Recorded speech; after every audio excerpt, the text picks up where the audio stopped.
The fluorescent lights buzzed like angry hornets over the cracked linoleum of the Blue Plate Diner in Waynesboro, Mississippi, when the slap cracked through the air and froze every fork halfway to every mouth.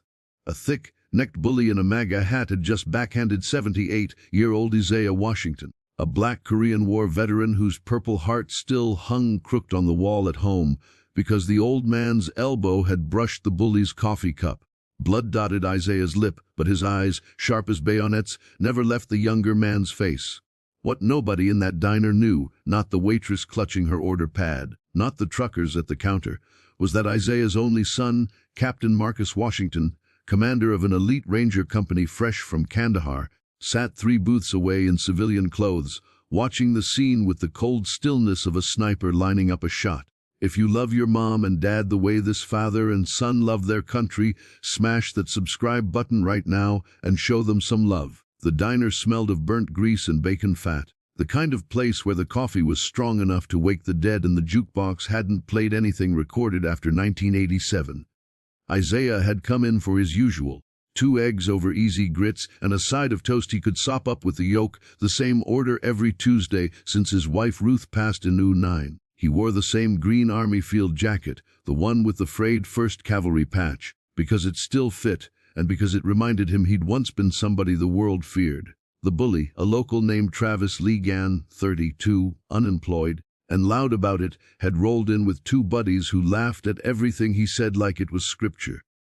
Travis had taken the corner booth, boots on the seat, and when Isaiah's elbow nudged the cup, sending a brown ring across the table, Travis stood up like a man looking for a fight he could finally win. "Watch it, old man," Travis snarled, voice thick with cheap whiskey even though it was 9 in the morning.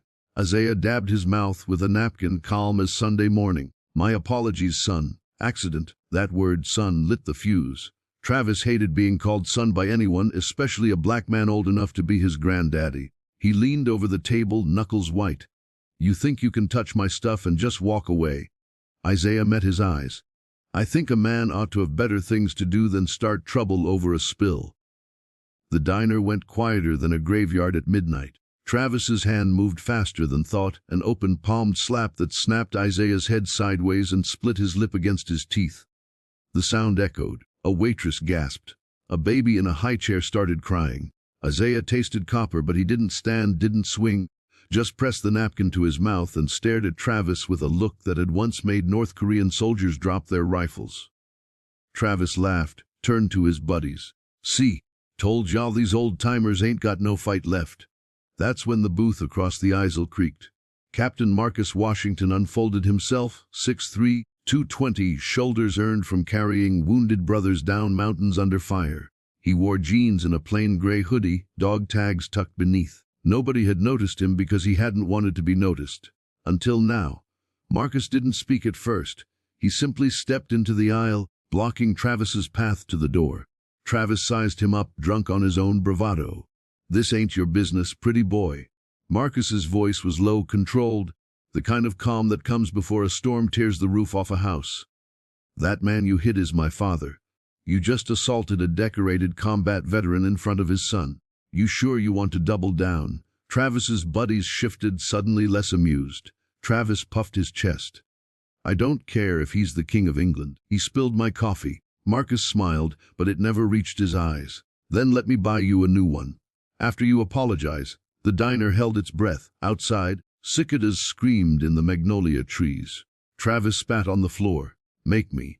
Marcus nodded once like a man who'd just received orders he'd been waiting to execute. He reached into his pocket, not for a weapon, but for his phone. He hit a single button, put it on speaker, and held it up so everyone could hear. A voice answered, crisp, official. "Fort Benning Provost Marshal Sergeant Alvarez speaking." Marcus never took his eyes off Travis. "Captain Marcus Washington, 75th Ranger Regiment. I'm at the Blue Plate Diner, Highway 84, Waynesboro. Request immediate MP response. Civilian assault on a retired service member. Suspect still on scene." Travis blinked. His buddies looked at the floor. The waitress dropped her pen, but the first twist came faster than the MP's. Travis laughed, nervous now, and tried to backpedal. "Look, I didn't know he was your daddy. It was just a love tap." Marcus's jaw tightened. "Love tap?" My father lost 3 fingers on Hill 2 and 5 so you could wear that stupid hat and run your mouth. You think freedom's free?" Travis's face flushed purple. He lunged, not at Marcus but at Isaiah, maybe thinking the old man was the softer target. Big mistake. Isaiah, who'd been silent, moved like a man half his age. He caught Travis's wrist mid-swing, twisted, and used the bully's own momentum to slam him face first into the tabletop. Plates shattered. Coffee flew. Travis howled. Isaiah leaned close to his ear. "Boy, I was breaking bigger men than you when Truman was president." Marcus didn't intervene. He just watched his father handle business with the same economy of motion he'd taught his own soldiers. The diner erupted in murmurs. Phones came out. Somebody started filming. Travis scrambled up, nose bleeding, ego shattered. "This ain't over," he yelled, backing toward the door. Marcus stepped aside, almost polite. "It is for now. MPs will finish it." Travis and his crew bolted into the parking lot, tires squealing as they peeled out in a rusted Ford F-150. The diner exhaled. Someone started clapping. Then the whole place joined in.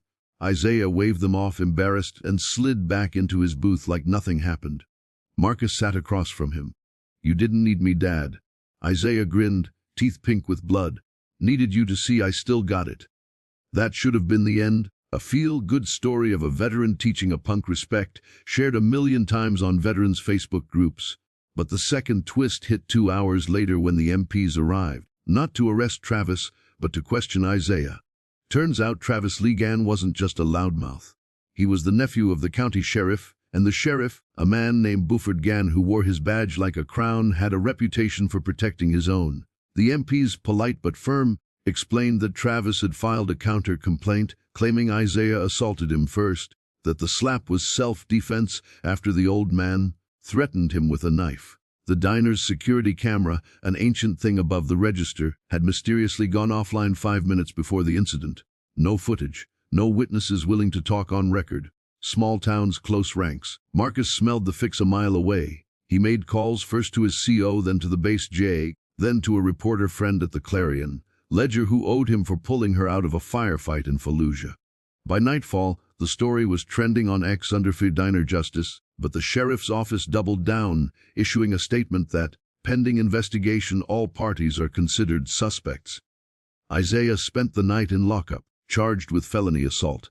Marcus paced the hallway outside the county jail, dog tags clinking under his shirt, rage simmering like a pot about to boil over. His father, 78, diabetic, sleeping on a metal bench because some inbred bully couldn't take a spill. The third twist came at dawn. Marcus's phone buzzed with a blocked number. A voice, female, young, scared. "Captain Washington. My name's Kayla. I work nights at the diner. I saw everything. I got the real footage." Turns out the ancient camera fed to a backup hard drive in the manager's office, and Kayla, a 20-year-old single mom who'd served Isaiah free coffee every Tuesday for a year, had copied the file before the sheriff's deputies, accidentally, wiped the system. She'd hidden the thumb drive in her kid's diaper bag. Marcus met her in the Walmart parking lot at 5 a.m., took the drive, and promised her protection. By noon, the video was everywhere: Fox, CNN, even overseas. Travis's slap in 4K, Isaiah's restraint, the table slam in self-defense, #reverse to fend free Isaiah. The sheriff's office backpedaled so fast they tripped. Charges dropped. Apology issued. But Marcus wasn't done. He'd learned in combat that you don't just win the battle, you secure the peace. He organized a fundraiser at the VFW, goal to buy the Blue Plate Diner and turn it into a veteran-owned business. In 48 hours, they raised $180,000, half from GoFundMe, half from anonymous donors, one a tech billionaire who'd served under Marcus's command in the stand. The diner's owner, tired of small-town politics, sold gladly. Isaiah cut the ribbon himself, apron over his field jacket, grits on the menu renamed First Cav Grits. But the final twist, the one nobody saw coming, happened on opening day. Travis showed up not with buddies, not with bravado, but alone, hat in hand, eyes swollen like he'd been crying for days. The new diner was packed, cameras rolling, veterans in wheelchairs and dress blues lining the counter. Travis walked straight to Isaiah, voice shaking. "Sir, I was wrong. My daddy, your generation, he served too. I shamed him. I shame myself. I ain't asking forgiveness. Just want to make it right." He pulled an envelope from his pocket, thick with cash, every dime he'd scraped from selling his truck, his guns, his pride. "For the diner. For whatever y'all need." Silence. Then Isaiah did what heroes do. He took the envelope, set it on the counter, and offered his hand, the one missing 2 fingers. Travis took it. Cameras flashed. Somebody started singing "God Bless America," off-key but loud. Marcus watched from the doorway, pride swelling so big it hurt. His father had won without firing a shot. Later, over coffee, Isaiah told him the secret he'd never shared. Back in '53, I slapped a white officer who called me boy. Got me court-martialed almost. Learned then that hands can break a man or build him back up. Chose the second. Marcus nodded, understanding, passing between them like a torch. The diner thrived. Kayla became manager. Travis washed dishes head down, earning respect 1 plate at a time. And every Tuesday Isaiah sat in the same booth, eggs over easy, watching the world spin a little righter. The story ends where it began, under those buzzing lights, but now the jukebox plays Marvin Gaye and the walls are covered with photos, Isaiah shaking Travis's hand, Marcus in dress blues, Kayla with her kid on her hip. Freedom isn't free, but sometimes it's paid for in humility, in second chances, in a slap that echoed around the world and came back as a handshake. Tell me in the comments, from what part of this great country are you watching right now? Drop your state, your town. Let's put pins in the map of American grit.